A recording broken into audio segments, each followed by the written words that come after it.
Bapak Ibu yang dirahmati Allah SWT, konsep dasar dari kedatangan dini Islam untuk umat manusia adalah al-fath atau al-futuhat. Di dalam Al-Quran Al-Karim, Allah Azza wa Jalla menyatakan kepada Nabi Sallallahu Alaihi Wasallam, misalnya kalimat Inna fatahna laka fatham mubina. Pada ayat yang pertama di surah Al-Fath, Allah menyatakan sesungguhnya kami telah membukakan untukmu wahai Muhammad satu fath, satu pembukaan kemenangan yang sangat nyata.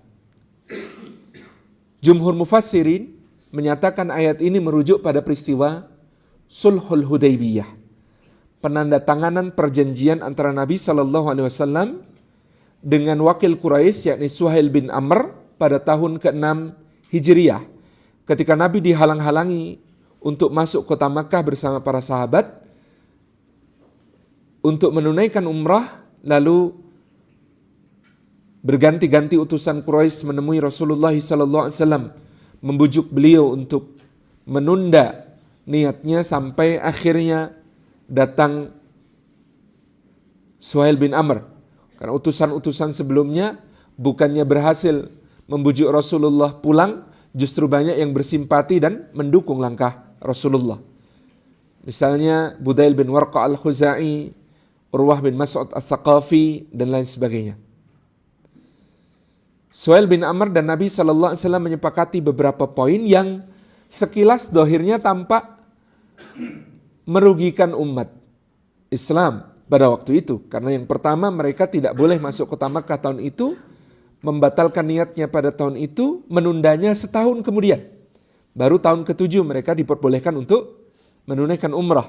Itu pun hanya dengan pedang di dalam sarungnya, tidak boleh membawa senjata langit, tidak boleh membawa baju besi, tidak boleh membawa peralatan yang memungkinkan untuk melakukan peperangan. Kemudian mereka harus gencatan senjata selama 10 tahun. Kemudian mereka juga menyepakati kalau ada orang masuk Islam di Makkah lalu hijrah ke Madinah, wajib dideportasi ke Makkah, dikembalikan kepada keluarganya, yang pasti akan memperlakukannya dengan aniaya. Sementara kalau ada seorang muslim di Madinah, misalnya murtad, lalu lari ke Makkah, maka tidak wajib dikembalikan. Sekilas seakan-akan ia menjadikan umat Islam ini berada dalam posisi rendah di tawar-menawar itu. Tetapi bahkan Sayyidina Umar bin Khattab juga memandangnya demikian. Tetapi sungguh Allah Subhanahu wa taala memperlihatkan kekuasaannya dan memenuhi janjinya ketika mengatakan inna fatahna laka fatham mubina.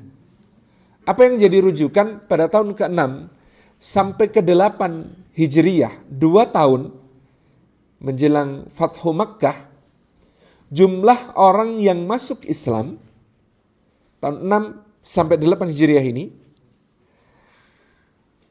lebih dari 10 kali lipat dibandingkan orang yang telah memeluk Islam sejak awal risalah, berarti 13 tahun di Makkah ditambah 6 tahun di Madinah, 19 tahun dakwah Nabi SAW.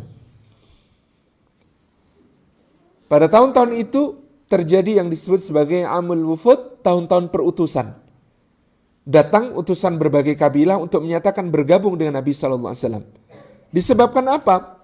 Bapak Ibu yang dirahmati Allah, sebelum perjanjian Hudaybiyah, orang memandang negara yang sah adalah negaranya Quraisy di Makkah. Sementara Rasulullah dan para sahabatnya Muhajirin dianggap orang-orang buangan dan pembelot yang kemudian melakukan pemberontakan dengan kekuasaan baru di Madinah. Dulu yang legitimate itu Quraisy.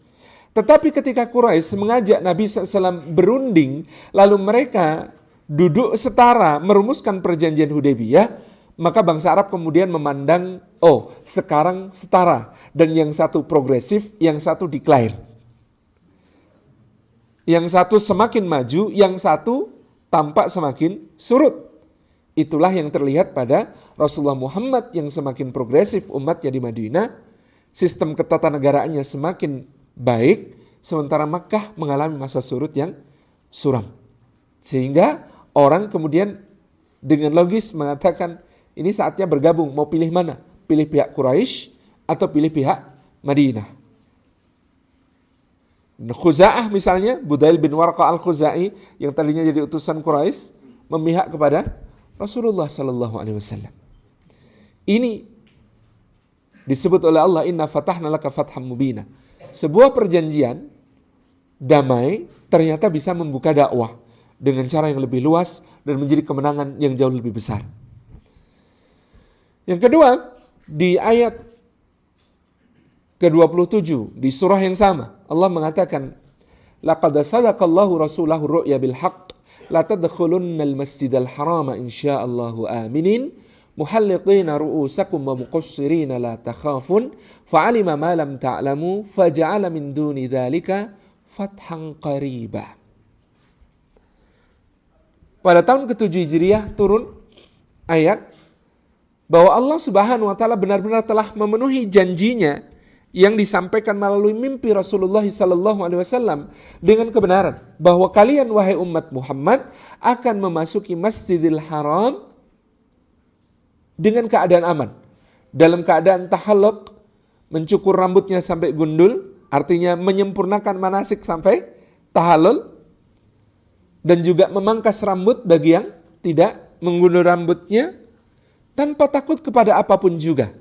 Maka Allah mengetahui apa-apa yang belum kalian ketahui, dan bahkan Allah menjadikan di balik itu ada kemenangan yang sangat dekat. Kaum mukminin memandang perjanjian Hudaybiyah itu beratnya salah satunya karena gencatannya senjata 10 tahun. Jadi sejak tahun ke-6, kira-kira baru 10 tahun kemudian mereka akan bisa perang lagi dengan Makkah. Ya, lama nunggu kita. Ini kota Makkah yang kita cintai masih dikuasai musuh, ya kira-kira 10 tahun lagi. Karena apa? Perjanjian damainya mengatakan begitu. Tetapi Allah mengatakan, faja'alna min duni dzalika fathan qariba. Allah menjadikan di balik itu ada kemenangan yang dekat. Tidak sampai setahun dari Umratul Qadha pada tahun ke-7 itu, yakni pada tahun ke-8, Quraisy melalui sekutunya, yakni Bani Bakar, melanggar perjanjian dengan menyerang Khuza'ah. Insiden penyerbuan Bani Bakar terhadap Khuza'ah menjadi pembatalan sepihak perjanjian Hudaybiyah, dan Nabi SAW bergerak bersama para sahabat menuju Makkah. Fath yang qarib, kemenangan yang dekat. Dan sejak saat itu Makkah takluk, berhala-berhala yang ditunggu dengan sabar oleh Nabi SAW tidak dihancurkan selama 13 tahun dakwah beliau di Makkah. Antum bayangkan betapa sabarnya Nabi dan para sahabat itu. Tiap hari mencoba sholat di Masjidil Haram, membaca Al-Quran di Masjidil Haram, tapi di sekitarnya 360 berhala tegak berdiri dengan angkuhnya. Hijrah ke Madinah tahun ke-6, mau umrah gagal. Tahun ke-7 ketika Umratul Qadha, mereka menunaikan manasik dalam keadaan berhala-berhala itu masih berdiri dengan tegak. Tahun ke-8, wa qul ja'al haqqu wa zahaqal batil innal batila kana zahuqa. Baru tahun ke-8 itu datang masa di mana al-haq datang dan yang menghancurkan berhala-berhala itu. Memang kita ini Masya Allah, dakwah itu pertama-tama bukan merubah yang fisik-fisik, bukan merubah keadaan-keadaan yang sifatnya tampak, tetapi hati. Karena yang menghancurkan berhala-berhala pada saat Fathu Makkah bukan cuma Rasulullah dan para sahabat, tetapi tangan yang kemarin sorenya masih melumuri berhala itu dengan minyak wangi, masih menyajikan sesajian dinar dan dirham di kakinya, masih mentawafinya dan memohon-mohon supaya lindungi kami dari Muhammad. Hari berikutnya mereka mengatakan kamu memang ternyata tidak berguna, lalu dilempar oleh pemiliknya, hancur berkeping-keping sendiri. Karena apa? Yang berubah sudah hati dan pikiran. Fathan qariba. Kemudian dalam satu riwayat sabab nuzul disebutkan ketika itulah, ketika Nabi SAW pada tahun ke-8 Hijriyah memasuki kota Makkah, beliau menunduk, nyaris wajah beliau menyentuh punuk untanya, mendapatkan wahyu yang sangat berat ketika turun. Kata Anas bin Malik, Ada 7 cara wahyu turun kepada Nabi SAW. Salah satunya yang paling berat adalah ketika beliau seperti mendengar suara gemerincing yang sangat keras, yang kemudian membuat beliau sangat berat menerimanya, sampai beliau, kata Anas bin Malik itu, pernah ketika naik unta mendapatkan wahyu yang demikian, untanya sampai terderum, gak kuat nyangga. Pernah juga Anas bin Malik itu sedang menghela Rasulullah, dan Anas bin Malik merasa seakan-akan sebuah gunung ditimpakan kepadanya ketika Rasulullah sedang menerima wahyu itu. Berat sekali. Wahyu yang berat itu salah satunya berbunyi, Idza jaa nasrullahi wal fath wa ra'aitan nasa yadkhuluna fi dinillahi afwaja fasabbih bihamdi rabbika wastaghfir innahu kana tawwaba. Pada tahun itu apabila datang pertolongan Allah dan kemenangan, Masya Allah, ini sifatnya futuhat, datangnya pertolongan Allah dan kemenangan. Apa ciri kemenangan Allah? Kemenangan yang datang dari Allah itu, wa ra'aitan nasa yadkhuluna fi dinillahi afwaja. Kamu melihat manusia berbondong-bondong memasuki agamanya Allah Subhanahu wa taala. Jadi futuhat itu adalah kamu lihat manusia memasuki agama Allah dengan berbondong-bondong. Kalau sudah tiba waktu itu, kemenangan yang sejati adalah fasabbih bihamdi rabbika wastaghfir. Kamu bertasbih memuji Allah. Jadi kalau kemenangan tidak diikuti dengan tasbih memuji Allah, bukan kemenangan. Kalau kemenangan tidak diikuti dengan istighfar, tidak sempurna makna kemenangan itu. Nah, futuhat di dalam dinil Islam ini adalah manusia berbondong-bondong masuk agama Allah, lalu para da'inya bertasbih memuji Allah, lalu para da'inya beristighfar kepada Allah Subhanahu wa taala. Ini kesempurnaan dari futuhat itu. Dan nilai dari futuhat itu digaungkan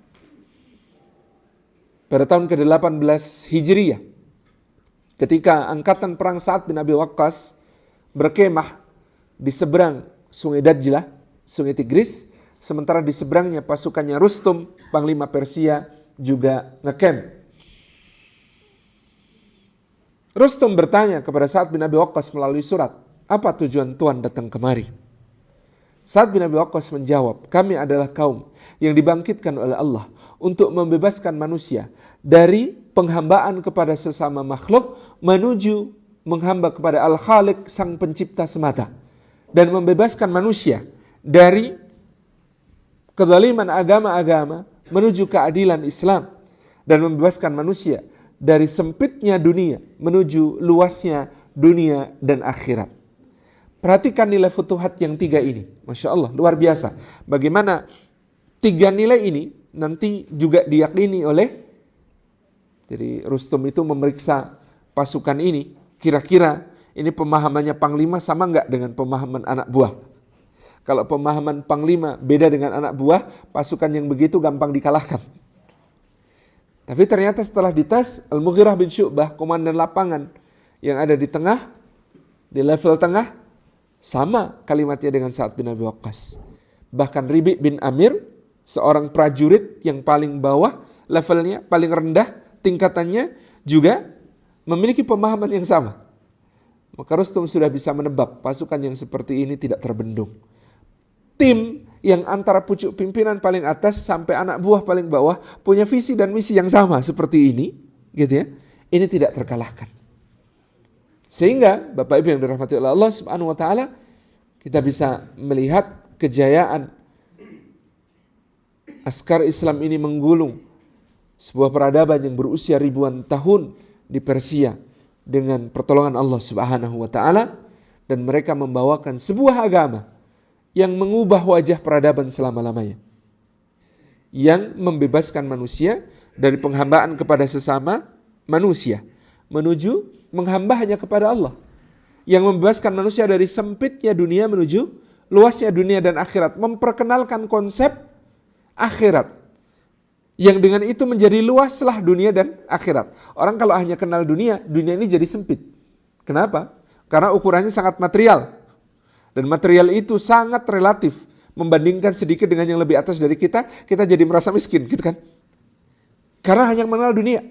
Sementara kemudian Islam mengenalkan dunia dan akhirat, yang menjadikan dunia terasa lapang, apalagi akhirat yang surganya seluas langit dan bumi.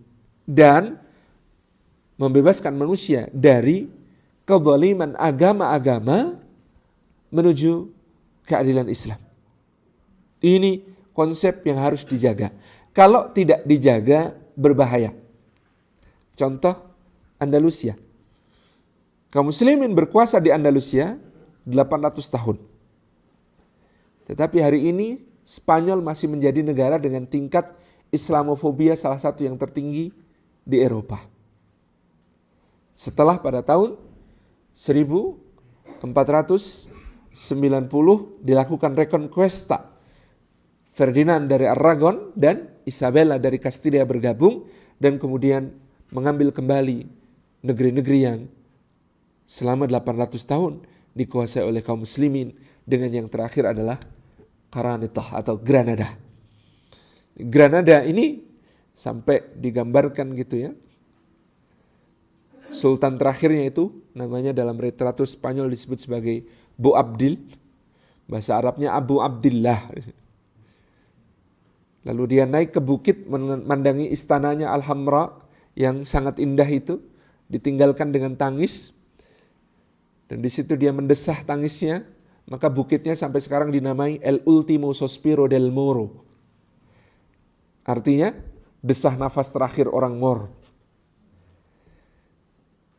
Dia menangis, lalu ibunya mengatakan, jangan kau tangisi seperti perempuan, apa yang tidak bisa kau pertahankan seperti laki-laki.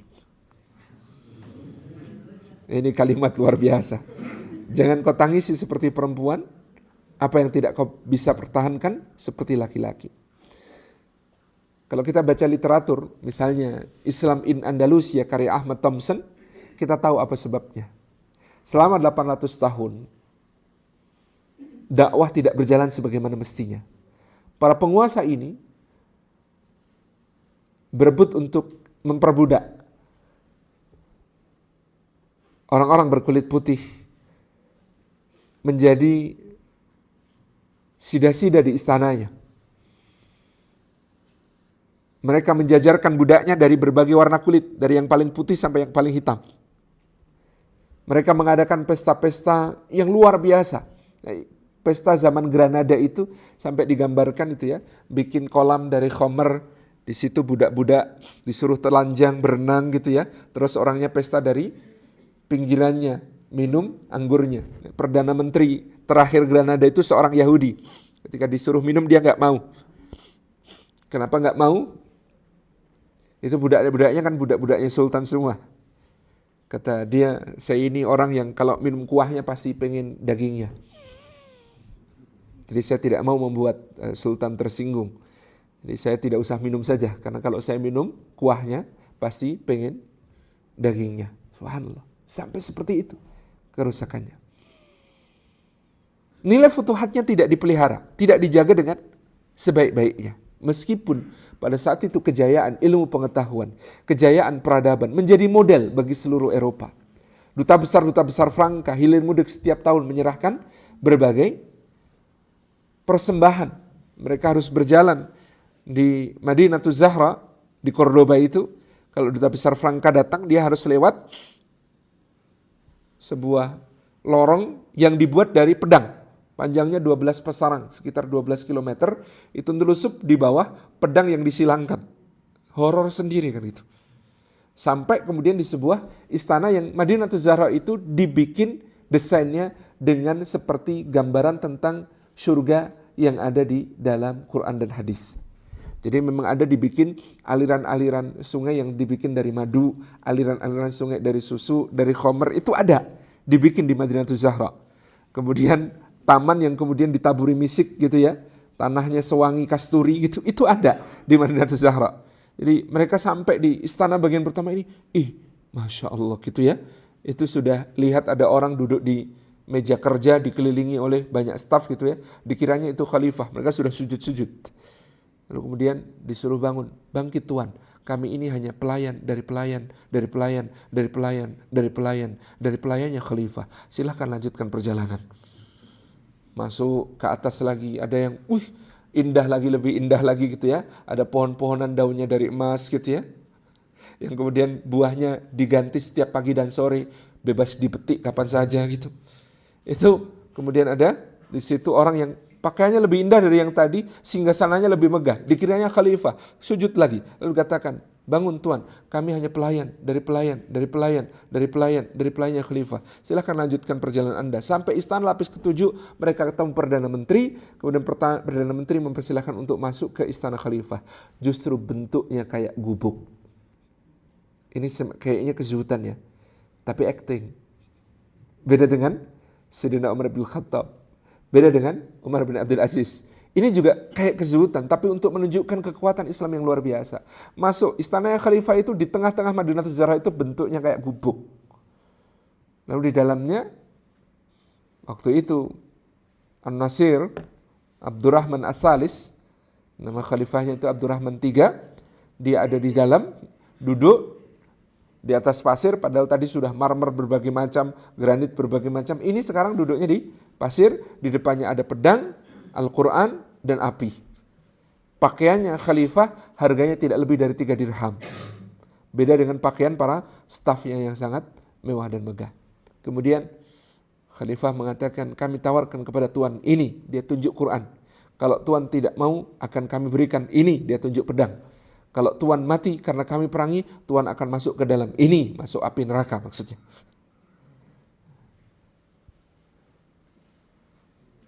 Karena sudah horor dari 12 km jalan gitu ya, di bawah pedang sampai kemudian disuguhi berbagai macam pertunjukan kemegahan yang luar biasa, udah nyerah tanda tangan tanpa syarat gitu ya, untuk membayar jizyah setiap tahun.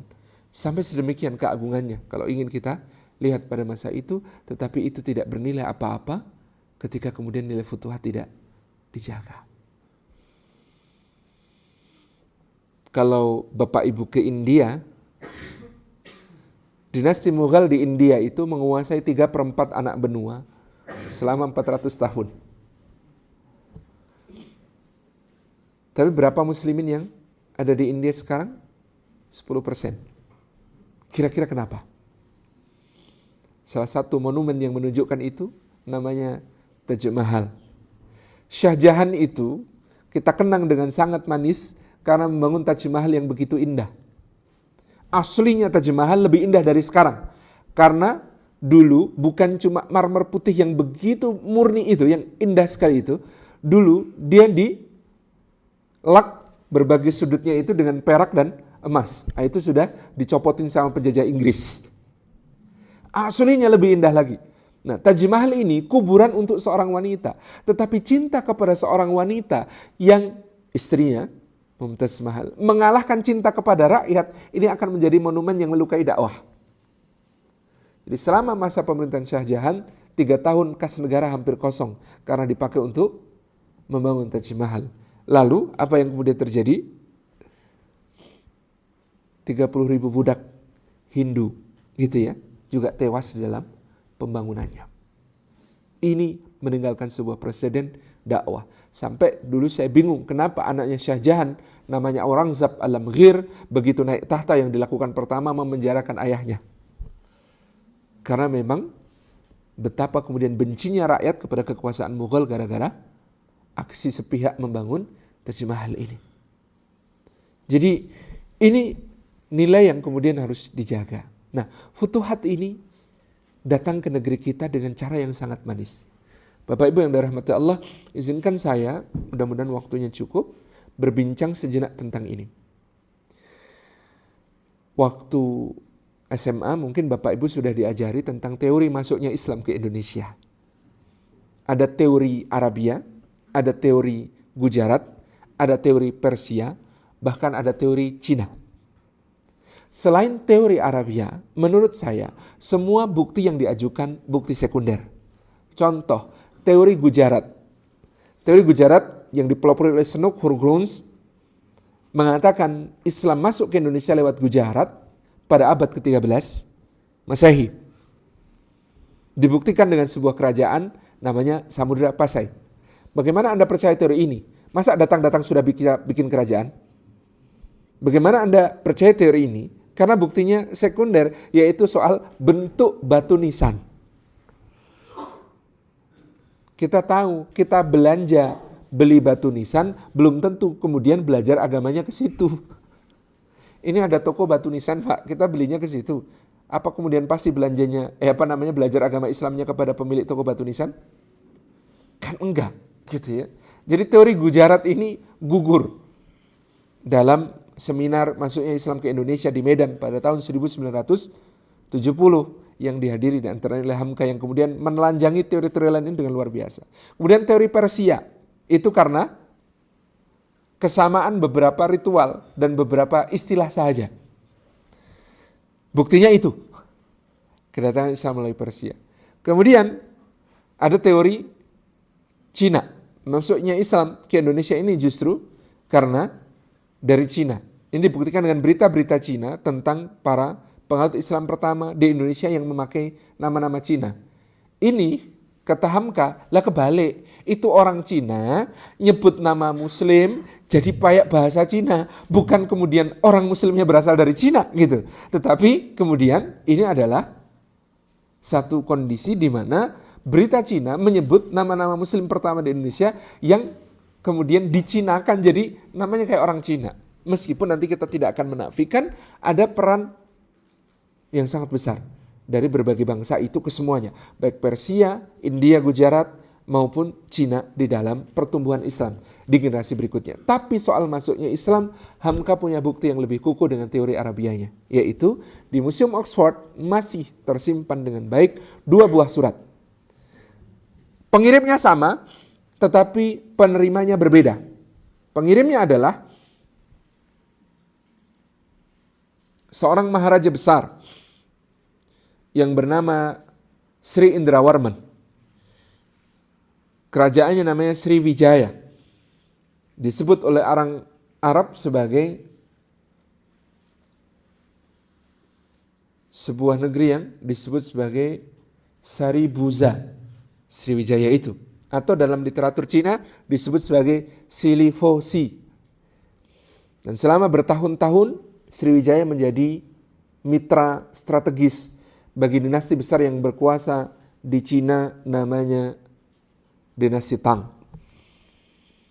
Maharaja Sri Indrawarman menulis surat, penerima pertama Muawiyah bin Abi Sufyan. Penerima kedua Umar bin Abdul Aziz. Surat untuk Muawiyah bin Abi Sufyan sudah rusak, susah dibaca tulisannya. Tapi surat untuk Umar bin Abdul Aziz sangat jelas. Bunyinya dari Maharaja Sri Indrawarman yang adalah raja dari keturunan 1000 raja. Yang wilayah kekuasaannya 1000 pulau. Yang di setiap pulaunya ada 1000 gunung. Yang di gunung-gunungnya mengalir 1000 sungai.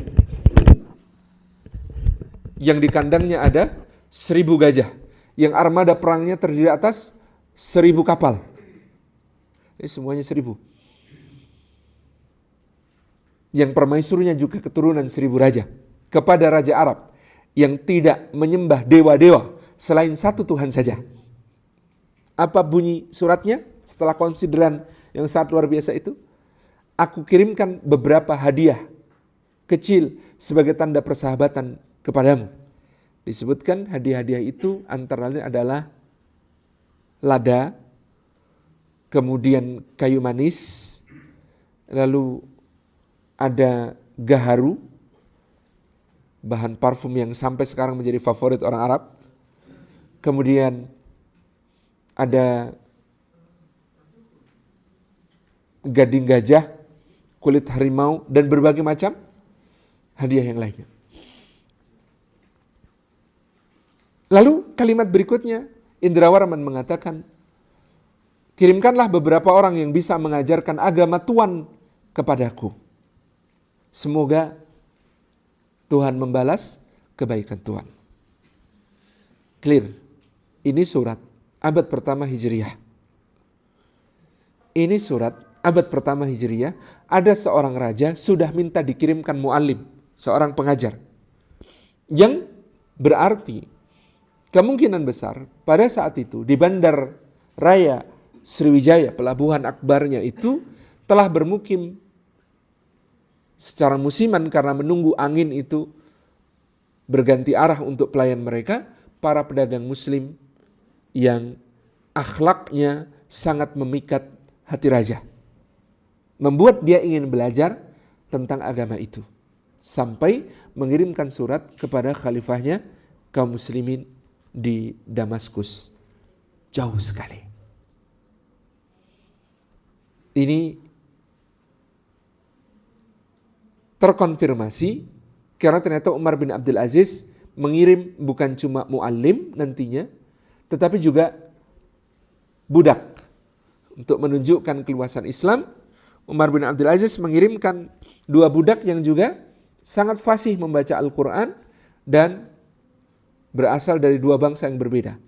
Satu orang Rum, orang Romawi berkulit putih, yang satu orang Afrika berkulit hitam. Dikirim ke Sriwijaya. Mungkin agak bercanda, Raja Sriwijaya ini Sri Indrawarman ternyata menyukai yang budak kulit putih, tapi budak yang kulit hitam dia kirim kepada Kaisar dinasti Tang. Sehingga terkonfirmasi dalam catatan dinasti Tang pada tahun itu ada kiriman budak berkulit hitam dari Maharaja Silifosi, Maharaja Sriwijaya, yang adalah kiriman dari Raja Arab. Ini pada masa Ratu Wu Zetian di dinasti Tang. Kalau pengen lihat masa pemerintahan Wu Zetian, ada di film Cina judulnya Di Renji, bintangnya Andi Lau. Di masa itu ada utusan dari Damaskus yang kemudian meninjau patung perwujudan Buddha raksasa di pelabuhan Guangdong, yang kemudian di pelabuhan itu patungnya sangat besar dan ada konspirasi di situ. Maka Di Renji menjadi detektif. Karena itu filmnya judulnya versi Inggris Detektif D. Ini malah ngajarin nonton film. Antum penasaran keadaan seperti itu gitu ya. Jadi, Bapak Ibu yang dirahmati oleh Allah Subhanahu wa taala, terkonfirmasi dalam berita Cina itu kiriman budak berkulit hitam yang sampai ke ibu kota dinasti Tang yang waktu itu ada di Luoyang. Nah, Bapak Ibu yang dirahmati oleh Allah Subhanahu wa taala, kisah tentang masuk Islamnya Maharaja Sri Indrawarman ini juga dicantumkan oleh Maharaja Unggang Parlindungan di dalam bukunya Tuan Kurau tentang masuknya Islam ke Indonesia, yang juga dia diundang ke Medan untuk seminar masuknya Islam itu, di mana dia mempresentasikan beberapa catatan yang dihimpun oleh kakeknya, yang ternyata di sana disebutkan bahwa dinasti Dapuntahyang Sri Jayanaga yang memerintah Sriwijaya sudah 100 tahun. Dan rajanya Maharaja Sri Indrawarman termasuk dari dinasti itu, kemudian mengalami konspirasi kudeta. Siapa yang mengkudeta? Sebuah wangsa yang sangat terkemuka, yang selama ini hanya menjadi Perdana Menteri di Sriwijaya. Namanya Famsa Sailendra. Wangsa Sailendra ini di Sumatera berkuasa atas Sriwijaya. Di Jawa dia juga melakukan kudeta. Kepada siapa? Kepada seorang raja dari Wangsa Sanjaya yang beragama Hindu, tapi punya menantu yang adalah Putri Ratu Sima dari Kalingga yang sudah masuk Islam. Kenapa Wangsa Sailendra ini melakukan kudeta? Dia di-backing oleh satu kekuatan besar di utara, dinasti Tang, yang merasa terancam kepentingannya kalau raja-raja di Nusantara ini kemudian beralih agama dari keyakinan mereka yang semula, yaitu Buddha Mahayana, sebagaimana yang ada di Cina. Jadi ada backing konspirasi melakukan kudeta yang dilakukan oleh nenek moyang dari Republik Rakyat Tiongkok. Sudah sejak dulu ternyata. Wangsa Sailendra ini berkuasa di Sumatera dan di Jawa, dengan masa puncak kekuasaannya di Sumatera adalah Balaputra Dewa.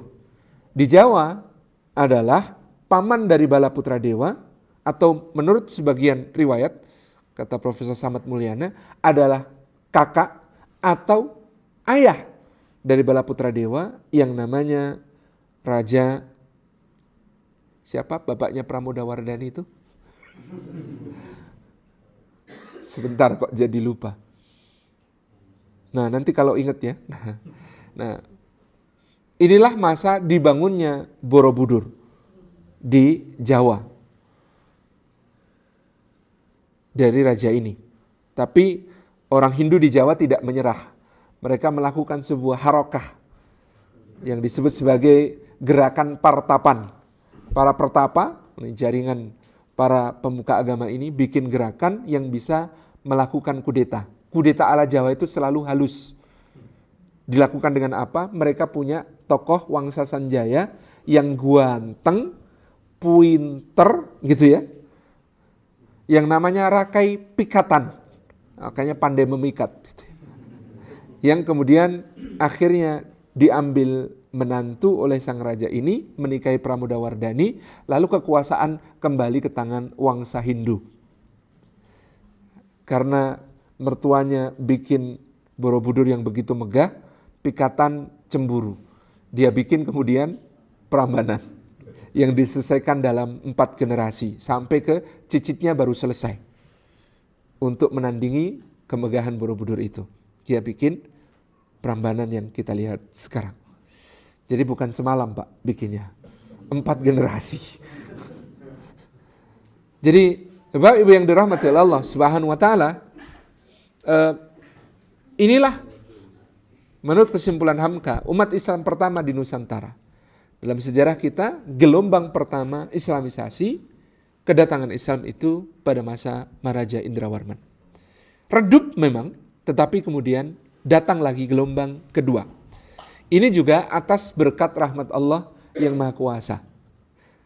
Jadi ceritanya ada seorang Ahlul Bait Nabi SAW. Namanya Ahmad bin Isa Al-Muhajir. Kenapa dijuluki Al-Muhajir? Karena dia hijrah dari gemerlapnya Baghdad menuju Hadramaut yang kering dan gersang. Kenapa dia hijrah? Sebagian orang mengatakan, sejarawan mengatakan, dia mengalami persekusi. Karena pada waktu itu Daulah Abbasiyah yang berkuasa tidak suka kepada Ahlul Bait Nabi SAW dari kalangan Alawi, keturunan Sayyidina Ali. Sehingga mereka, keturunan Sayyidina Ali, mengalami perlakuan yang kurang baik. Ini fitnah. Kalau kita baca biografi Ahmad bin Isa Al-Muhajir, apa yang menyebabkan beliau hijrah? Beliau hijrah karena di Baghdad ketika itu tumbuh satu firqah yang membenci sahabat-sahabat Nabi SAW dengan mengatasnamakan Sayyidina Ali bin Abi Thalib dan hak-haknya. Namanya Rafidhah. Menolak Abu Bakar, menolak Umar, menolak Utsman, dan menyatakan hanya Ali yang berhak, dan melaknati sahabat-sahabat yang lain. Rafidhah alias yang kemudian disebut sebagai Syi'atu Rafidhah, gitu ya. Ini membuat Ahmad bin Isa Al-Muhajir mengatakan, aku harus menyelamatkan anak keturunanku. Kalau anak keturunanku ada di Baghdad, aku khawatir mereka dimanfaatkan oleh gerakan ini. Akhirnya dia pindah. Kemana? Ke Hadramaut. Di Hadramaut itu ya, dipindah dari Baghdad ke Hadramaut itu kayak pindah dari New York ke Gunung Kidul. Coba Anda bayangkan gitu ya. Baghdad itu pada saat itu adalah kota terbesar di dunia, penduduknya 3 juta orang. Kalau digambar itu ya, bentuknya lingkaran sempurna dengan sungai Tigris dibelokkan untuk memutarinya. Jadi pertahanannya itu sungai Tigris melingkari Baghdad dengan jari-jari kota Baghdad itu 40 mil. Tebal bentengnya itu bisa 4 kereta berjajar sekaligus, tinggi benteng terluarnya 40 meter. Nanti masuk ke dalam ada 6 lapis benteng lagi, jadi total benteng Baghdad itu 7 lapis. Di masa Harun ar-Rasyid makanya ada fatwa aneh. Jadi Harun ar-Rasyid itu marah sama Zubaidah. Lalu dia mengatakan, kamu kalau malam ini masih berada di istanaku, kamu tercerai. Habis itu kemudian Harun ar-Rasyid nyesel. Aku tadi ngomong apa Zubaidah? Aku sangat mencintaimu. Aku tidak bisa berpisah denganmu. Gitu. Kayak telenovela gitu kan. Nah kemudian minta fatwa ini tadi talaknya jatuh. Enggak jatuh. Kalau kemudian Zubaidah malam itu tetap di istana Harun ar-Rasyid, maka talaknya jatuh. Terus gimana? Ya kalau nggak mau talaknya jatuh, Zubaidah suruh keluar dari istana. Problemnya keluar dari istana Harun ar-Rasyid itu perjalanannya sehari semalam. Jadi keluar dari istana Harun ar-Rasyid itu butuh perjalanan sehari semalam. Maka ini ada satu qila hadza Abdurrahman bin Mahdi, ada yang mengatakan yang memberi fatwa Abdurrahman bin Mahdi, ada yang mengatakan yang memberi fatwa adalah Al-Imam Asy-Syafi'i. Yaitu apa? Zubaidah suruh masuk masjid. Kenapa kok masuk masjid? Karena innal masajida lillah. Kalau masjid itu milik Allah, bukan bagian dari istananya Harun ar-Rasyid gitu. Sehingga dia masuk masjid aman sampai pagi, tidak tercerai gitu. Sampai sedemikian. Jadi Harun ar-Rasyid itu makanya kemudian disebut berada di puncak Baghdad dan suka ngobrol sama awan. Hai awan, pergilah kemanapun kau suka, jatuhlah dimanapun kau mau. Nanti hasil buminya akan datang kepadaku. Ini sampai sedemikian ya. Baghdad yang kayak begitu, kemudian dia pindah kemana? Hadramaut. Gering, gersang, tandus. Kenapa? Menyelamatkan anak keturunan. Lalu Ahmad bin Isa al-Muhajir ini, anak keturunannya, namanya Alawi bin Muhammad bin Ahmad bin Isa al-Muhajir. Nah Alawi ini merasa, lah di tanah bapaknya ini, Hadramaut ini tidak sanggup menampung, sumber daya tidak sanggup menopang keturunan mereka. Lalu dia bergerak ke timur, hijrah.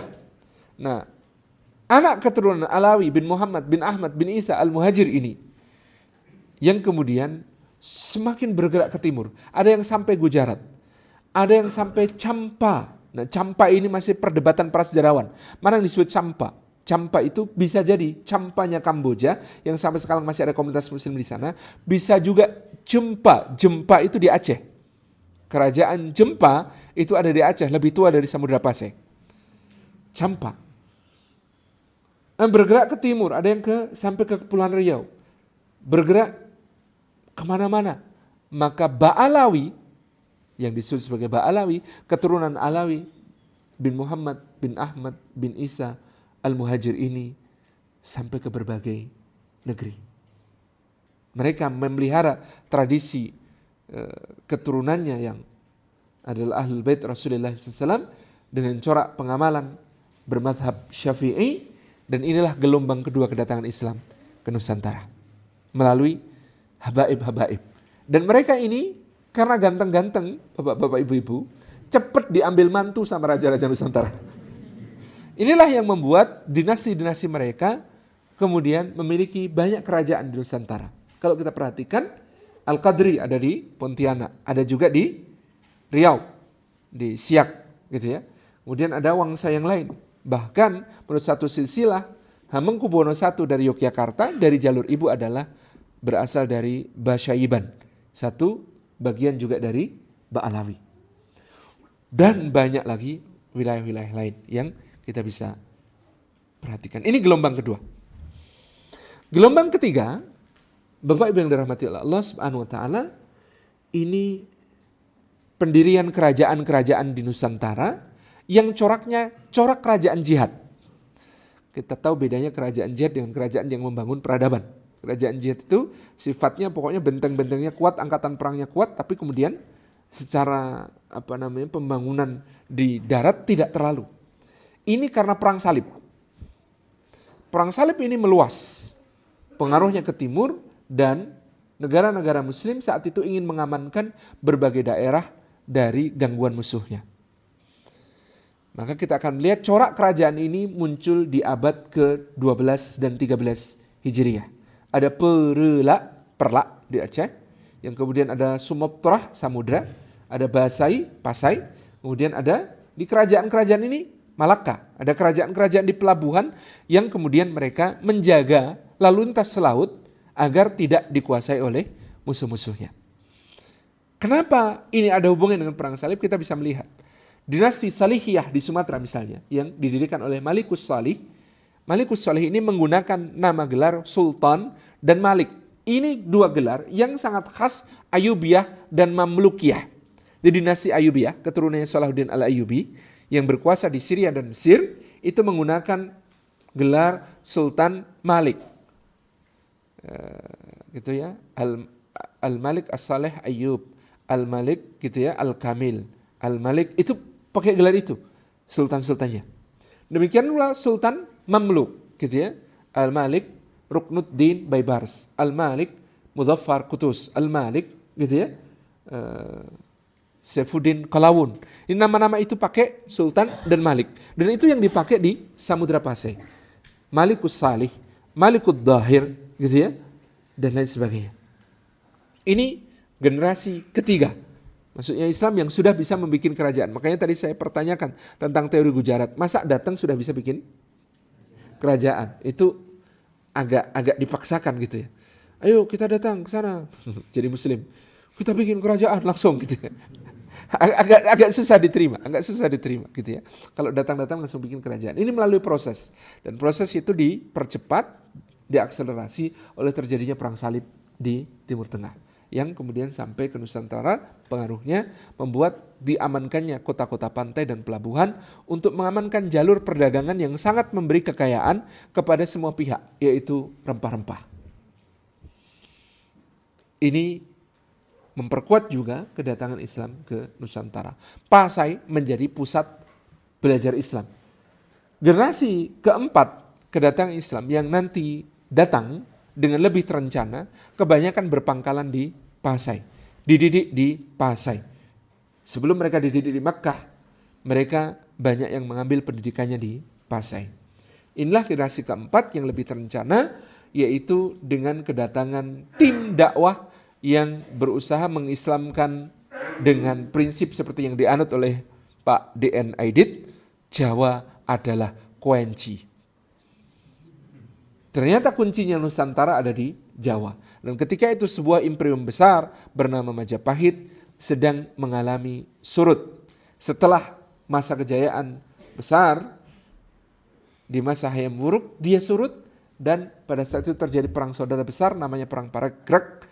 Paragreg itu karena perangnya itu terus menerus, sana kalah menang lagi, sana kalah menang lagi. Paragreg ini seolah-olah bumi Jawa ini diguncang sampai kemudian menjadi sesuatu yang hancur-hancuran. Maka para da'i ini, tim yang sangat solid ini datang untuk memberi jawaban atas berbagai macam persoalan yang terjadi. Kita mengenal orang yang bernama Maulana Malik Ibrahim, ini datangnya dari Mesir. Mangkal sebentar di Pasai, lalu menuju Majapahit.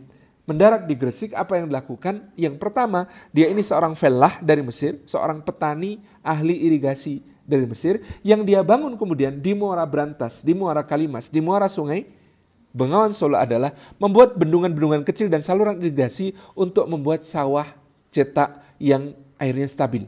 Dulu sawah di Jawa tak ada hujan, Pak. Seperti dilaporkan oleh Ibnu Battuta, Jawa itu hujan turun pun jewawutnya tumbuh. Di Jawa itu hujan turun, padi-padian itu tumbuh. Jadi nggak usah nanam, tumbuh sendiri. Atau kalau nanamnya sangat simpel. Jadi pertaniannya sangat-sangat mencukupi pada masa sebelum perang Paragreg. Begitu perang Paragreg terjadi, pertanian ini hancur. Maulana Malik Ibrahim datang untuk menjawab persoalan pangan kerajaan Majapahit yang mengalami paceklik itu dengan mencetak sawah-sawah ini. Saya tadi mengatakan Cina punya konspirasi pada masa dinasti Tang, ada dinasti yang kemudian dengan baik hati menebus kesalahan itu. Namanya dinasti Ming. Pada masa Maharani Suhita di Majapahit, dikirimlah Muhibah Laksamana Muhammad Ho, Cheng Ho, yang kemudian Anda bisa lihat ya perbandingannya. Kapal Cheng Ho itu sekitar 300 kapal muhibahnya. Satu kapalnya Cheng Ho itu ukurannya sama dengan 48 kalinya Santa Maria, kapal terbesarnya Columbus. Jadi kapalnya Cheng Ho itu satu itu gedenya 48 kalinya Santa Maria, padahal Santa Maria itu sudah paling gede. Ada Pinta, ada Nina yang lebih kecil gitu ya. Nah Santa Maria dimasukin ke kapalnya Columbus itu muat 48 buah. Itu 300 kapal. Datang ke Jawa armada besar ini, Mahien sekretarisnya mencatat bagaimana kemudian seorang alim ulama besar yang namanya Maulana Malik Ibrahim ini apa? Minta pertolongan armada Cina untuk membantu apa? Nyetak sawah. Nah, orang Cina Selatan yang dibawa oleh Cheng Ho ini adalah para petani sawah, gitu ya, yang kemudian sudah berpengalaman nyetak sawah. Sehingga sawah ini menjadi meluas di pantai Jawa, membentang dari Tuban sampai ke Gresik. Inilah ladang pertontohan sawah yang dibangun oleh Maulana Malik Ibrahim bersama armada Cina, yang kemudian orang-orang dari pedalaman belajar bersawah ke situ, belajar teknik persawahan, belajar teknik pengairan, lama-lama lihat ibadahnya Maulana Malik Ibrahim, mereka tertarik. Ini orang wangi gitu ya, suka parfum beliau itu. ini orang rapi, ini orang hidupnya begitu teratur, hidupnya begitu bahagia, senyumnya begitu lebar, akhlaknya begitu mulia. Akhirnya mereka belajar agama. Kembali ke daerahnya sebagai petani-petani yang sudah muslim. Luar biasa. Datang lagi mu'alim-mu'alim yang lain, gitu ya. Ada Aliuddin dan Taqiyuddin yang kemudian ikut kapal-kapal dagang, datang ke setiap pelabuhan, bikin pengajian-pengajian di pelabuhan, di berbagai macam pelabuhan. Ini Aliuddin dan Taqiyuddin. Kemudian ada Maulana Maghribi pertama yang datang ke Jawa. Ini tugasnya khusus karena ada pelaporan di Jawa banyak dukun, santet, tempat angker dikeramatkan, klenik, serem-serem. Maka dia tukang ruqyah. Datang ke Jawa, beliau berbadan besar, berkulit gelap, Maulana Maghribi pertama ini, dan kemudian dia mengembara masuk ke pedalaman, mengalahkan semua pedanda-pedanda dan tukang sihir, dukun-dukun, gitu ya, ditantangin semua, bacakan Quran, kalah, gitu ya. Dan kemudian dia mengajarkan tauhid yang benar kepada mereka. Dan lucunya satu yang dicatat sejarah di dalam Serat Wali Sana, Maulana Maghribi pertama ini nggak bisa makan nasi, Pak. Perutnya perih kalau makan nasi. Benar-benar orang asli Timur Tengah. Apa yang dimakan kemudian? Dia makan roti. Nah, masalahnya di Jawa tidak ada terigu untuk bikin roti, sehingga oleh Maulana Malik Ibrahim dia dibikinkan roti dari tepung beras. Itulah yang kemudian disebut sebagai apem. Apem yang asli antum tahu ya, yang lebar gitu ya, dimasaknya pakai cobek itu ya. Nah, itu apem yang asli itu sebenarnya makanannya Maulana Malik Ibrahim yang diberikan kepada Maulana Maghribi karena nggak bisa makan nasi gitu. Ini kemudian disusul oleh yang berikutnya. Nih, dari dulu ternyata yang pintar perang orang Palestina. Namanya Maulana Utsman Haji. Maulana Utsman Haji itu datang ke Majapahit jadi apa? Pasca perang Paragreg itu di Majapahit krisis ketentaraan. Jadi dia jadi trainer tentaranya Majapahit. Namanya Maulana Utsman Haji. Ini bisa kita baca dalam serat Babat Dalem di kerajaan Gelgel di Bali.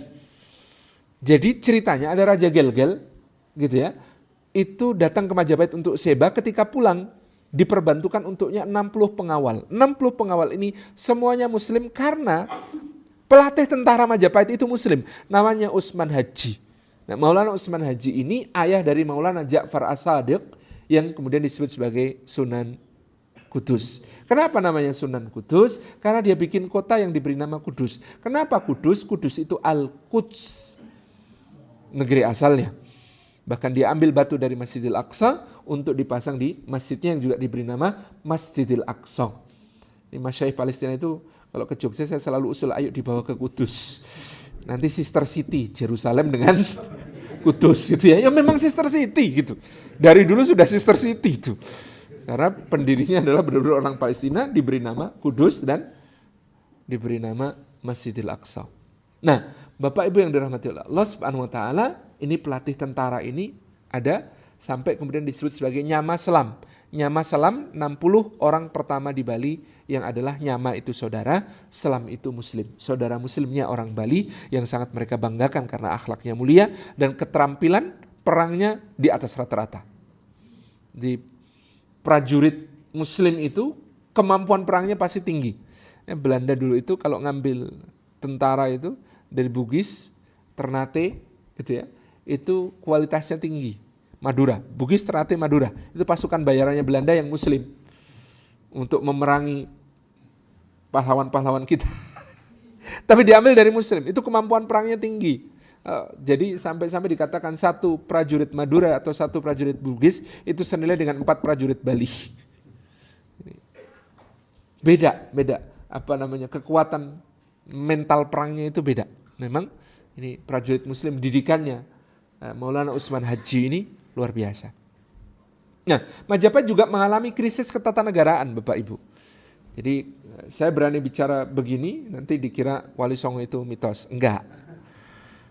Satu bukti sejarahnya adalah Headbook Van Bonang.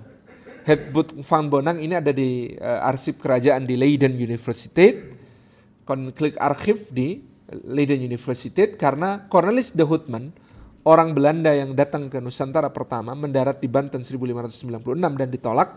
Dia bergeser ke timur dan salah satu pendaratannya di Tuban. Ketika dia di Tuban, itu dia beli 2 naskah tua. 2 naskah tua inilah yang kemudian disebut sebagai Handboek van Bonang, arsip 1 dan arsip 2. Ketika diteliti oleh Pak Wiji Saksono, yang kemudian menjadikannya sebagai tesisnya pada tahun 1964, bayangkan tahun 64 telitinya kayak begitu. Ini Handboek van Bonang ini menjadi rujukan yang luar biasa tentang 2 hal. Jadi Handboek van Bonang 1 isinya apa? Hasil musyawarah para wali, kesepakatan-kesepakatan tentang apa yang prioritas untuk diajarkan dan bagaimana cara mengajarkan Islam kepada penduduk Jawa. Handboek van Bonang 2 isinya apa? Tanbih, berbagai peringatan tentang aliran-aliran sesat yang ikut-ikutan muncul di dalam dakwah para wali itu. Jadi ternyata datangnya mereka ini dengan membawa 2 pendekatan yang luar biasa. 1, membawakan Islam dengan begitu rupa, begitu ramah, begitu akrab, gitu ya. Di sisi lain, tegasnya luar biasa terhadap aliran menyimpang dan aliran sesat. Wahdatul wujud, syiar Rafidhah, itu sudah dibahas di situ. Nah, kita ini kadang kayaknya di Indonesia ini melakukan dikotomi. Ada yang senang banget dengan Handboek van Bonang 1, melupakan Handboek van Bonang 2. Ada yang Handboek van Bonang 2 jadi acuan, tapi tidak ikut Handboek van Bonang 1. Seakan-akan yang kemudian dakwahnya ramah, baik hati, tidak sombong, banyak senyumnya gitu ya. Itu kemudian juga ramah juga kepada aliran sesat kan gitu. Dan kemudian seolah-olah yang galak-galak kepada aliran sesat tidak mencerminkan dakwah yang penuh rahmah. Ini kesalahan karena asas dakwah yang diterapkan oleh tim dakwah tersukses sepanjang sejarah ini, gitu ya, ini adalah dua-duanya. Handboek van Bonang digemparkan lagi ditambah dengan keropak Ferrara atau keropak Jawa yang ditemukan di Museum Ferrara di Italia. Di situ ternyata ada catatan-catatan yang dinisbatkan kepada Maulana Malik Ibrahim, dan itu adalah juga aturan-aturan atau berbagai macam hal yang kemudian disusun oleh Maulana Malik Ibrahim dan murid-muridnya di dalam menyebarkan Islam di Jawa. Termasuk ada bagian dari keropak Ferrara itu yang ternyata adalah notulensi musyawarah para wali. Ada notulensinya rapat zaman itu gitu. Sampai sedemikian terencananya dakwah itu. Nah, Bapak Ibu yang dirahmati Allah, generasi ini generasi yang luar biasa. Pada masa Sultan Agung ditulis Serat Wali Sana. Serat Wali Sana ini yang menunjukkan betapa inovatifnya dakwah para wali ini. Jadi Serat Wali Sana yang ditulis di Pujangga Keraton Mataram di masa Sultan Agung ini menggambarkan bagaimana para wali ini inventor di berbagai bidang. Ada yang inventionnya adalah alat-alat pertanian. Dulu orang membalik tanah itu pakai linggis. Coba bayangkan, balik tanah itu pakai linggis. Akhirnya diinvensi satu alat namanya pacul. Nah, pacul ini penuh filosofi. Gagangnya disebut doran, gitu ya, pangkalnya disebut bawak, kemudian ujungnya disebut pacul. Pacul artinya, kata Serat Wali Sana, ngipatake kabeh kang muncul. Semua hal selain Allah ini harus dibersihkan dari dalam hati. Bawak artinya obaing awak, mengamalkan konsekuensi iman dengan seluruh anggota badan. Sementara doran artinya ndedonga marang pangeran, senantiasa berzikir dan berdoa kepada Allah Subhanahu wa taala. Itu pacul. Kemudian gitu ya. Nah, ada petani muridnya Sunan Kalijaga namanya Ki Ageng Sela yang kemudian pakai pacul ini untuk mendidik masyarakat bertani. Lalu Sunan Kalijaga melihat ini berapa lama Ki Ageng kalau mencangkul? Sekian lama. Lalu Ki Ageng punya sapi, punya. Lalu oleh Sunan Kalijaga dibikinkan satu alat yang kemudian disebut sebagai luku. Nah, luku ini ada 7 bagian. Kalau pacul 3 bagian, luku 7 bagian. Itu yang saya tidak hafal. Dan semuanya sama, mengandung nilai-nilai seperti ini. Invensi di bidang pertanian. Ada invensi di bidang hiburan. Animasi pertama di dunia lahir di Jawa. Jadi dulu yang namanya wayang itu beber, Pak. Beber itu digambar per adegan, dituturkan oleh dalang. Ini gambar adegan, terus diceritakan adegannya. Kemudian dibuka lagi gulungannya, adegan berikutnya. Itu cerita panjang gitu ya. Jadi membosankan. Dan hanya dinikmati kaum bangsawan. luar biasanya gagasannya adalah bagaimana kemudian dibuat per karakter. Dibikin per karakter sehingga bisa dimainkan untuk berbagai macam cerita. Nah, per karakter ini kemudian ditatah per karakter, diberi gagang gitu ya. Kemudian gambarnya tidak lagi gambar manusia. Jadi di wayang beber gambarnya persis manusia. Karena menggambar makhluk bernyawa itu haram, maka diinvensilah gambar yang menggambarkan watak. Jadi watak itu kalau perutnya besar berarti tamak gitu kan. Jadi kenapa raksasa itu gambarnya jelek? Itu bukan dulu penjahatnya itu jelek wujud fisiknya, enggak. Tetapi jelek karakternya. Jadi gambar itu gambar karakter, bukan gambar fisiknya. Itu Arjuna kok ganteng gitu ya. Itu bukan karena ganteng semata-mata fisiknya, tapi itu inner beauty gitu loh. Jadi yang digambarkan itu akhlaknya. Kalau matanya sipit itu godul basurnya bagus. Gitu ya. Jadi wayang yang matanya sipit itu godul basurnya bagus. Yang matanya gede gitu ya.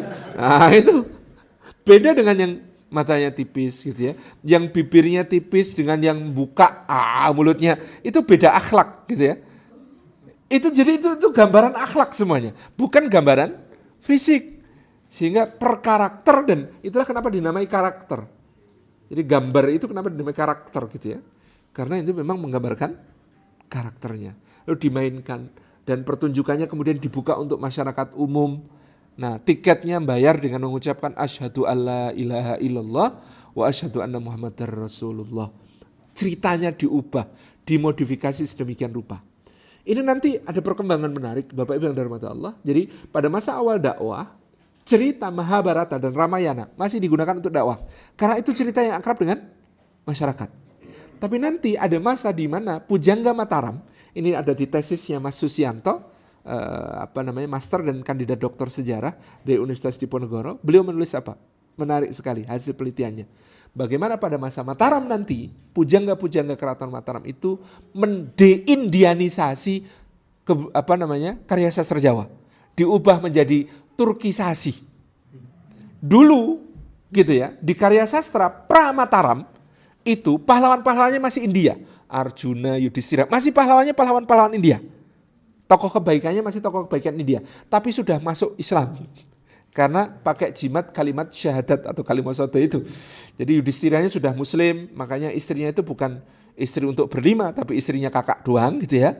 Makanya berbagai macam halnya itu sudah disesuaikan dengan nilai Islam. Itu pada masa pra-Mataram. Di masa Mataram nanti itu diindianisasi. India digeser dari pentas utama karya sastra diganti dengan Turki. Sultan Rom selalu menjadi pahlawan terbesar. Siapa Sultan Rom? Sultan Turki, karena gelarnya Muhammad Al-Fatih setelah menaklukkan Konstantinopel apa? Sultan Ghazi gitu ya. Kaisar Rumi nanti disempurnakan oleh cucunya Muhammad Al-Fatih yang namanya Salim Al-Awwal. Mohon maaf kalau ada nama kesamaan gitu ya. Karena khalifah pertama Daulah Utsmaniyah itu bukan Al-Fatih. Khalifah pertamanya adalah Salim. Ya Ustadz Felixia bagian bahas Muhammad Al-Fatih, saya bagian bahas Salim. Gitu. Salim ini khalifah pertama karena dia yang mengambil alih Hijaz dan mengambil alih Mesir sampai Afrika Utara, menampung Reconquista, pelarian dari Spanyol, dan kemudian menjaga perbatasan timur dari Safawi. Ini yang dilakukan oleh Salim I. Jadi di masa Salim I teritori Daulah Utsmaniyah itu meningkat 35 kali lipat dari aslinya yang hanya di Anatolia dan semenanjung yang kemudian Konstantinopel itu.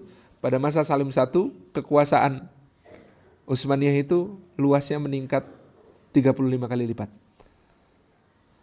Nah, Salim I ini, kok jadi ngomongin Salim I? Hah? Ya di Mataram. Jadi dia gelarnya itu Haqqanul Bahrain. Malikul Bahrain wa Haqqanul Bahrain. Raja dua benua, Khan Agung dua samudra, wa Khadimul Haramain. Pelayan dua tanah suci, gitu ya. Khalifatullah wa dhilluhu fil ard. Wah, serem banget itu. Khalifah Allah dan bayangannya di muka bumi. Itu ya. Sultan Ghazi, Kaisar Irumi, Kaisar Romawi, gitu ya. Nah, Sultan Rum ini yang kemudian menjadi tokoh-tokoh utama di dalam berbagai cerita ala Pujangga Mataram. Nanti bahkan lebih jauh, itu ya, salah satu pujangga besar namanya Raden Mas Sundoro yang akan menjadi Hamengkubuwono II, dia nulis sebuah kisah namanya Serat Yusuf. Itu kisah Nabi Yusuf diadaptasi di Jawa. Diadaptasi di Jawa, gitu ya. Dan ceritanya sangat menarik, dibentuk dalam bentuk tembang mocopat yang sangat teratur. Jadi Anda bayangkan bikin surat Yusuf tapi dalam bentuk tembang. Jadi pujangga-pujangga ini melakukan deindianisasi yang kemudian diikuti dengan pengaruh Turki yang sangat kuat di dalam karya sastra. Jadi ini invensi dakwah yang luar biasa. Dan saya katakan ini tim yang belum tertandingi kesuksesannya dalam dakwah. Pernah ada nggak tim anggotanya katakanlah memang benar 9 orang gitu ya. Meskipun 9 ini ternyata berganti-ganti tiap generasi. 9 orang dikirim misalnya sekarang ke Kanada. Ke Kanada aja deh yang kondusif. Nah, Perdana Menterinya Justin Trudeau sangat open terhadap para imigran. Ke Kanada, dikasih waktu 50 tahun. Ubah Kanada jadi negara muslim. Bisa nggak? Luar biasa. Jadi 9 pendakwah ini dahsyat. Sebagai gelombang keempat mereka dahsyat. Kita masuk gelombang kelima adalah kerajaan-kerajaan Nusantara yang kokoh. Jadi Maha Guru dari Giri, Sunan Giri ini, putra Maulana Ishaq yang luar biasa ini, Maulana Ainul Yaqin, Sunan Giri, ini menjadi guru dari para pangeran senusantara. Putra Raja Ternate dikirim ke situ, putra Raja Tridori dikirim ke situ, putra Raja dari Nagara Daha di Banjar dikirim ke situ, putra dari Raja-Raja Melayu dikirim ke situ. Sehingga kemudian Islam ini dengan cepat diterima luar biasa di seluruh Nusantara. Giri pusatnya. Ini menjadikan kerajaan-kerajaan berikutnya tidak bisa lepas sampai digambarkan oleh para penjajah gitu ya, Portugis, Belanda maupun Spanyol. Sunan Giri itu fungsinya kayak Sri Paus. Tidak ada raja yang sah kalau tidak disahkan oleh Sunan Giri. Sampai seperti itu. Jadi kalau di Eropa ada paus, di Jawa itu namanya Sunan Giri. Tidak ada raja yang bisa bertahta kalau tidak disahkan oleh Sunan Giri. Nah, berdirinya kerajaan-kerajaan ini menjadi tanda fase kelima. Dan ini kita bersyukur luar biasa. Fase kelima ini muncul gitu ya, tepat pada saat harus menghadapi ancaman imperialisme barat.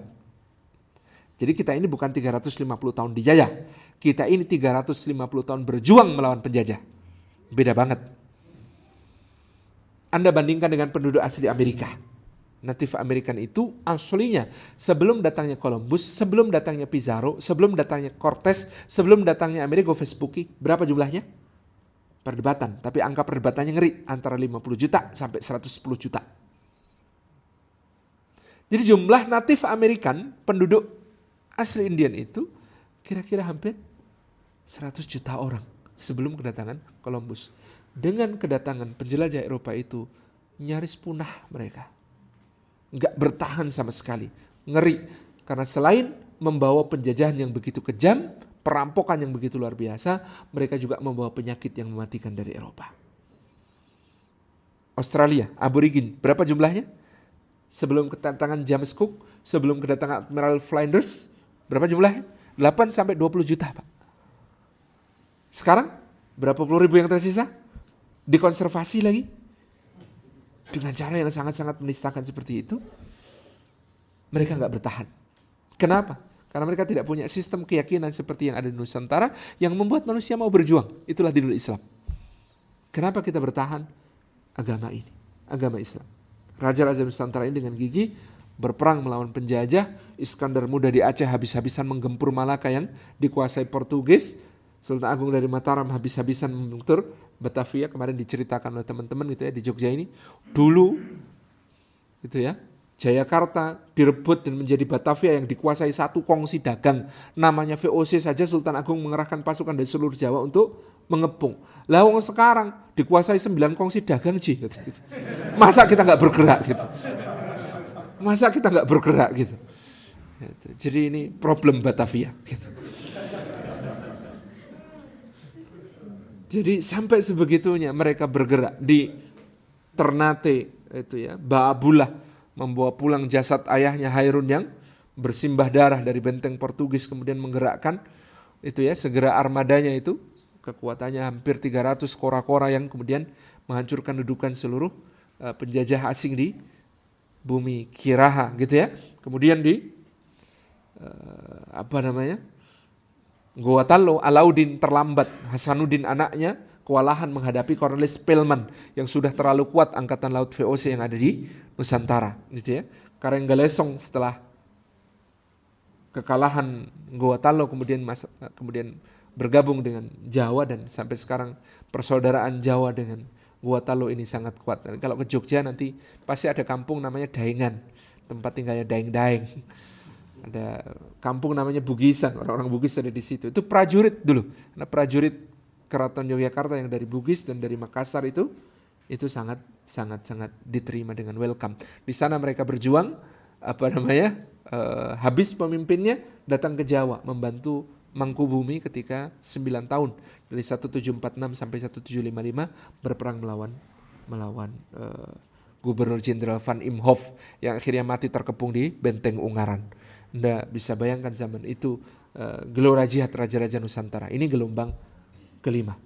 Gitu ya.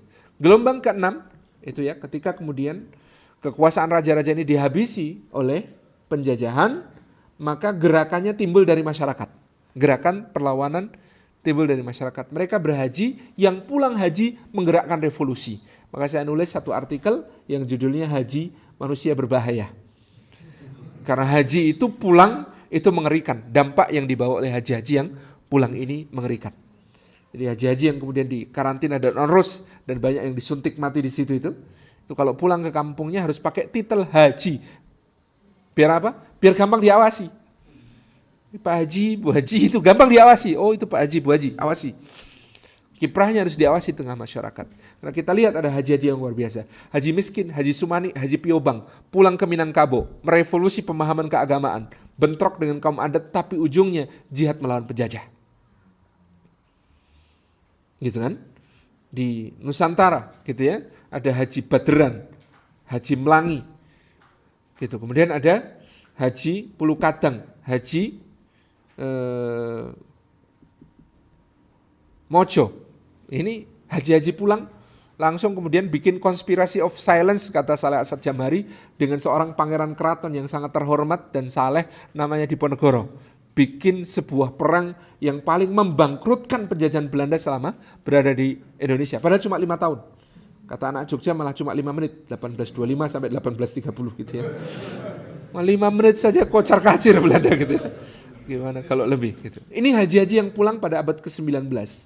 Nah, di abad ke-19 ini dan abad ke-18 sebelumnya, tokoh yang sangat menonjol, para ulama Nusantara di Makkah yang menggerakkan jihad itu, namanya diantaranya adalah Abdus Samad Al-Falimbani. Itu rajin ngirim surat untuk raja-raja Nusantara ngasih semangat untuk berjihad. Syekh Abdus Samad Al-Falimbani ini. Kemudian di masa berikutnya ada Syekh Ahmad Khatib Al-Minangkabawi yang murid-muridnya, Masya Allah, pulang juga membawa perubahan yang luar biasa. Hasyim Asy'ari pulang mendirikan Nahdlatul Ulama. Muhammad Darwis pulang mendirikan Muhammadiyah.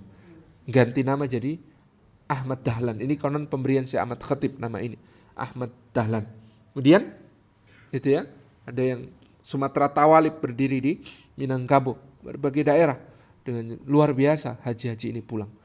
Karena pada saat itu para bangsawan, para raja itu, para amtenar, priai dilarang haji sesuai dengan Stadsblad 1903. Ada seorang asisten wedana di Kleco, Madiun, yang adalah cucu dari Bupati Ponorogo, itu hampir berkelahi sama mertuanya.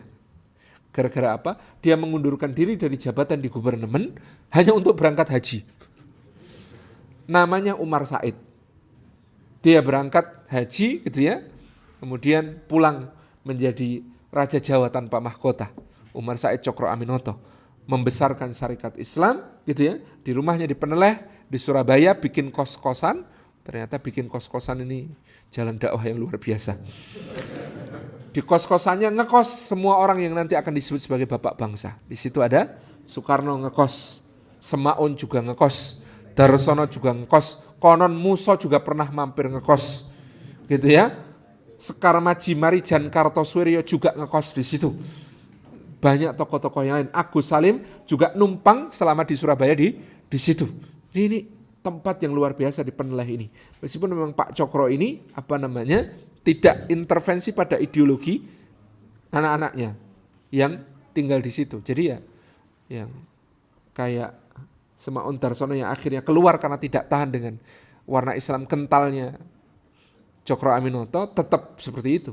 Soekarno itu selalu menyaksikan debatnya Kartosuwiryo sama Muso habis-habisan lalu mencatat keduanya dan akhirnya mengalahkan keduanya. Gitu. Soekarno menirukan pidato-pidato Pak Cokro. Tiap malam berdiri di atas meja di dekat kaca gitu ya. Itu pidatonya Pak Cokro itu dilafalkan ulang semuanya. Belajarnya cuma begitu. Padahal itu pidato-pidatonya Pak Cokro yang luar biasa. Jadi ini gelombang ke berapa tadi? 6 yang kemudian datang. Gelombang ke-7, Bapak Ibu yang dirahmati Allah, adalah harakah-harakah internasional yang kemudian datang ke Indonesia. Di situ ada Al-Ikhwan Al-Muslimun, di situ ada Hizbut Tahrir, di situ ada berbagai macam harakah-harakah dakwah yang kemudian menjadikan Islam ini kembali di Nusantara ini. Dari dulu memang sifatnya global. Para haji itu juga global kok, gitu ya. Istilahnya BNPT itu apa? Gerakan transnasional. Loh, Islam itu dari dulu gerakan transnasional. Nggak ada Islam kok gerakan lokal, itu nggak ada. Dari dulu transnasional, memang. Dan ini kembali kepada kita itu, gerakan-gerakan ini kemudian masuk, melakukan pembinaan dan menjadikan jejaring Islam ini menjadi sesuatu yang sifatnya global. Kita berada di generasi ke-7 ini, mudah-mudahan Allah Subhanahu wa taala memberkahi sejarah umat Islam Indonesia ke depan, karena masa depan mudah-mudahan datang dari timur. Meskipun kampanye masa depan dari timur itu lawas, Pak.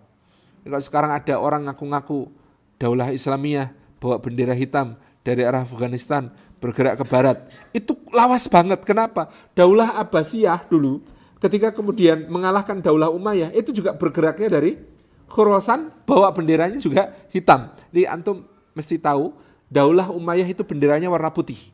Daulah Abbasiyah itu benderanya warna hitam, gitu ya. Kemudian para ahli bait Rasul itu pakai bendera warna hijau, panji-panjinya warna hijau. Nah, Turki Utsmani benderanya warna merah. Ketika Salim jadi khalifah, 4 warna digabung jadi satu. Merah, hijau, hitam, putih. Nah, ini untuk menunjukkan persatuan seluruh umat Islam. Jadi bendera hitam dari timur itu sudah kampanye lama. Dulu timur adalah arah Khurasan. Nabi SAW mengatakan arah Khurasan, bukan dari Khurasan, tapi min ajli Khurasan. Min ajli Khurasan itu beda dengan min Khurasan. Ini teksnya beda dengan dibohongin pakai atau dibohongin. Enggak, ini min ajli Khurasan itu memang beda maksud. Bisa jadi dari Khurasan atau daerah lain yang searah dengan Khurasan. Searah dengan Khurasan itu timurnya dunia Islam itu mana? Sekarang dunia Islam itu dari Merauke sampai Maroko.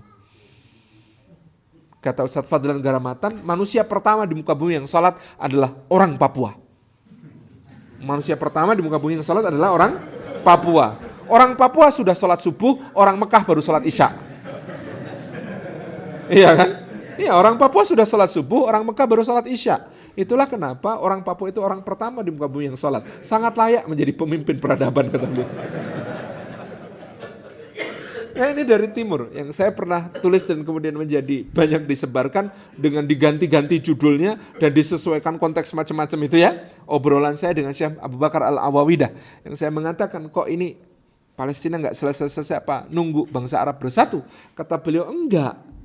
Bukan nunggu bangsa Arab bersatu. Kata beliau, menunggu yang layak diberi amanah untuk menjayakan agamanya. Dulu bangsa Arab sudah diberi kesempatan. Rasulullah, Khulafaur Rasyidin, gitu ya. Sampai Bani Umayyah itu Arab. Nah, Arab sudah habis masa berlakunya, expired. Ditarik sama Allah karena penyimpangan-penyimpangannya, diberikan ke Persia. Daulah Abbasiyah itu dari ibu-ibunya para khalifah sampai para panglima, perdana menteri, ulama-ulama, mayoritas Persia. Yang membangun peradaban Abbasiyah itu Persia. Ketika Persia habis masa berlakunya dicabut juga sama Allah, diberikan kepada siapa? Kepada Salahuddin Al-Ayyubi dan anak-anaknya. Orang Kurdi itu. Kurdi masa berlakunya habis dicabut sama Allah, ganti Mamluk. Mamluk ini siapa? Ini orang-orang dari Fargana, Asia Tengah. Budak-budak dari wajah-wajah Rusia gitu, Pak. Jadi daerah stepa-stepa di Rusia itu sudah dapat kesempatan. Mamluk. Makanya nama Sultan-Sultan Mamluk saya sebut namanya nama stepa. Kutus, Baibars, Qalawun, nah, itu bukan nama Arab. Itu nama-nama, ini jadi ada di Mesir itu Liga Para Budak. Yang kemudian bikin kekuasaan namanya Mamluk gitu. Kemudian Bapak Ibu yang dirahmati Allah Subhanahu wa taala, Mamluk habis masa berlakunya dicabut, diberikan kepada Turki.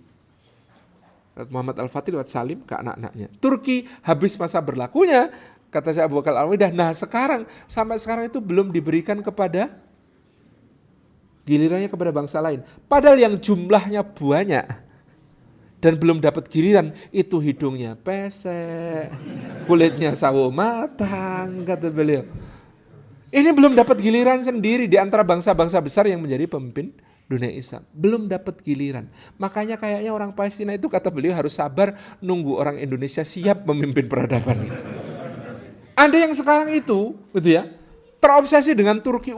Turki yang akan memimpin peradaban lagi. Salah. Turki itu mantan. Tugasnya mantan cuma jadi mentor. Iya kan? Tugasnya mantan itu cuma jadi mentor. Jangan mau lagi. Sudah expired. Itu mantan.